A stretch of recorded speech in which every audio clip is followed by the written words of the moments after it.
এই ভিডিওটি দেখলে এমন একটি বাগান করার ইচ্ছে যে কারোই তৈরি হবে। আজকের ভিডিওতে আপনাদেরকে এমন একজন শৌখিন মহিলার বাগান দেখাবো যার বাড়ির ছোট্ট উঠোনে তৈরি করেছে একটি স্বপ্নের বাগান। আর এই বাগানে কি কি জিনিস রয়েছে সেগুলোই আপনাদেরকে আজকে দেখাবো, আর কিভাবে সে পরিচর্যা করে এই বাগানের সেটাও আপনাদেরকে দেখাবো। তার আগে বলে নিই, যদি আমার এই চ্যানেলে নতুন হয়ে থাকেন এখনই একটি লাইক করে দিন ভিডিওতে এবং চ্যানেলটি সাবস্ক্রাইব করে দিন। তো চলুন পুরো ভিডিওটি শুরু করি। প্রথমেই দেখেন ছোট ছোট এখানে বীজতলা গাছ লাগিয়েছে এবং প্রত্যেকদিন সকালে এসে এই মহিলাটা তার বাগানটাকে ঠিক এইভাবেই পরিষ্কার করে।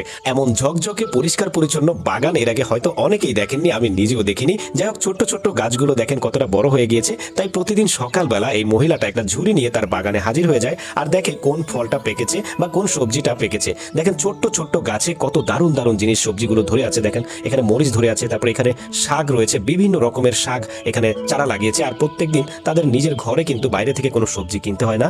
এই বাগানের সবজি এবং শাক এবং বিভিন্ন ধরনের ফল দিয়ে কিন্তু তারা তাদের পুষ্টির চাহিদা পূরণ করে। দেখেন কত সুন্দর সুন্দর সিম রয়েছে, তারপরে এইখানে দেখেন কত বড় বড় রসালো রসালো টমেটো ধরে আছে, দেখে কিন্তু যে কারোর লোভ লেগে যাবে। দেখেন কত সুন্দর সুন্দর বেগুন ধরে আছে। নিজের পরিশ্রমে তৈরি করা বাগানের এরকম ফ্রেশ টাটকা এবং সজীব শাকসবজি খাওয়ার যে অনুভূতি, সেটা আসলে অন্য কাউকে ভাষায় বলে বোঝানো যাবে না। শুধুমাত্র ছাদ বাগান করেছে যারা, তারাই জানে। আর পরিশ্রমের ফল নাকি মিষ্টি হয়। তবে দেখে যতটা সহজ মনে হচ্ছে ততটা সহজ নয় এই বাগান করা।